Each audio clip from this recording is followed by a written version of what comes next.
Assalamualaikum warahmatullahi wabarakatuh. Perkenalkan nama saya Pramudita Zarani Ramadhani.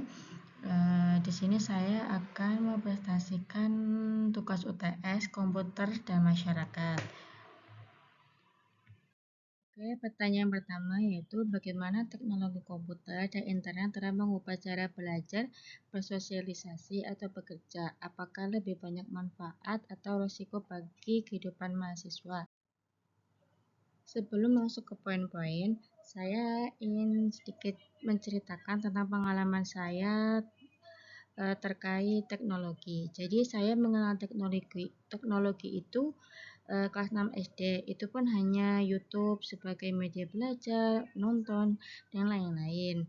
Namun saat saya beranjak kelas MTS dan MA, saya mulai mengetahui apa itu media sosial seperti WhatsApp, Telegram, Instagram, Facebook sebagai alat komunikasi.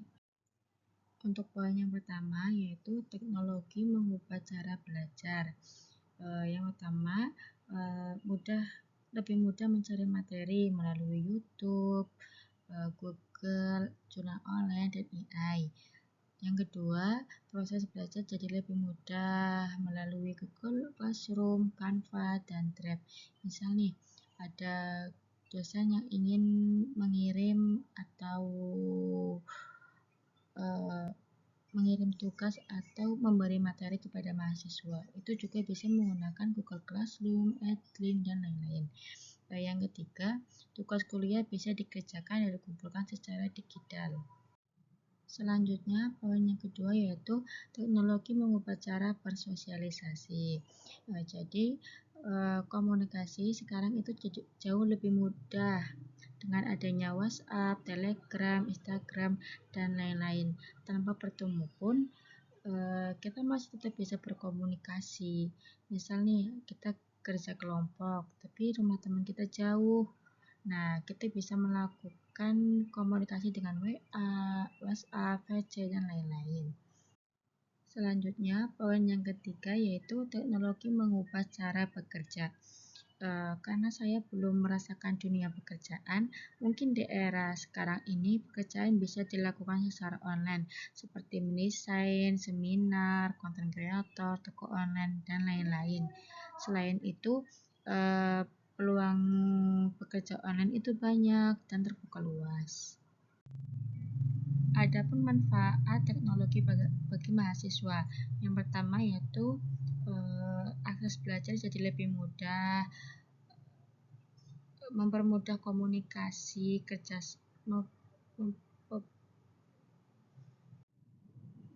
Selain itu, teknologi juga memiliki manfaat bagi kehidupan mahasiswa, seperti akses belajar jadi lebih mudah,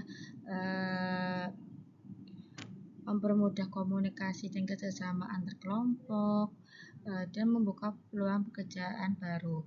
Adapun risiko teknologi bagi mahasiswa yaitu mudahnya ketergantungan kepada internet, kurangnya berinteraksi sosial, dan gangguan-gangguan internet lainnya. Untuk yang kedua yaitu jelaskan bagaimana menerapkan literasi digital agar tidak mudah termakan hoax atau misinformasi.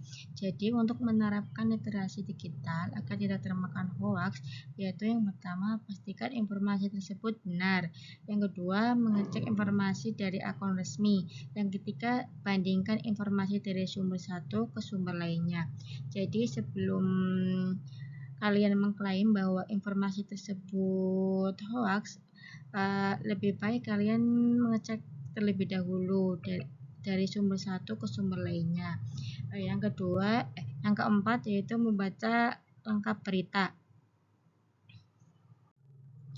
Jadi sebelum kalian menyebarkan berita tersebut, pastikan kalian sudah membaca lengkap beritanya. Yang kelima, mengecek informasi menggunakan situs atau tools. Contoh nyata di lingkungan kampus itu seperti hoax tentang pengumuman libur atau dosen yang tidak dapat hadir. Selanjutnya yang ketiga itu pelanggaran etika dan hukum plagiarisme. Plagiarisme merupakan salah satu pelanggaran etika digital yang sering terjadi di perkuliahan, di mana mahasiswa itu menyalin karya atau mengcopy-paste tanpa mencantumkan sumber referensi, sehingga menghilangkan proses belajar dan merusak kejujuran akademis. Solusi untuk pelanggaran etika plagiarisme ini yang pertama yaitu selalu mencantumkan referensi. Yang kedua, membaca dan memahami materi terlebih dahulu. Yang ketiga, mengecek plagiarisme. Dan yang keempat, jika menggunakan AI harus diolah terlebih dahulu.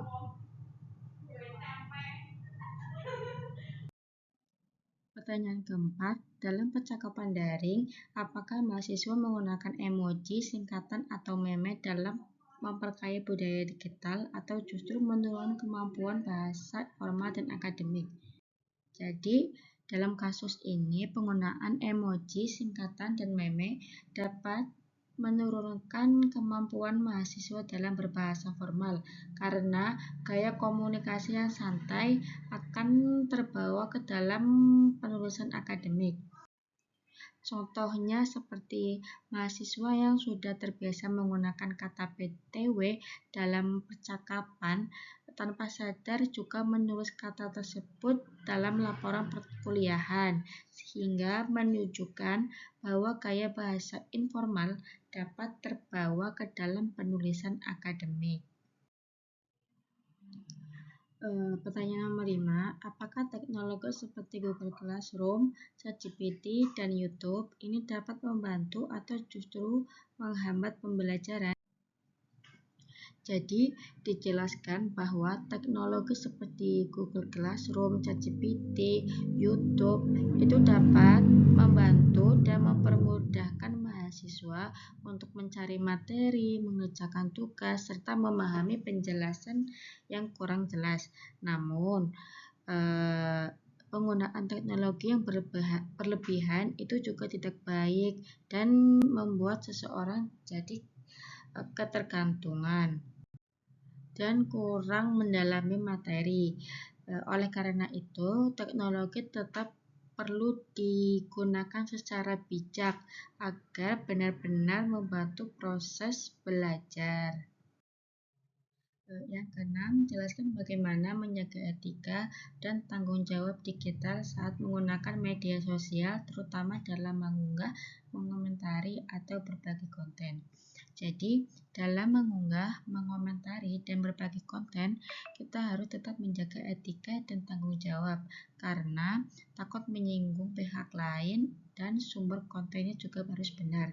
Saat berkomentar juga harus menggunakan bahasa yang sopan agar tidak terjadi kesalahpahaman kepada pihak lain. Untuk dampaknya terhadap reputasi dan relasi itu, yang pertama, reputasi jadi lebih baik. Yang kedua, mempunyai hubungan sosial yang baik. Yang ketiga, terhindar dari konflik yang tidak baik.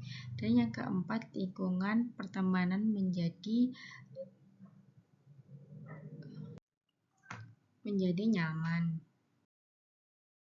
Sekian, terima kasih. Wassalamualaikum warahmatullahi wabarakatuh.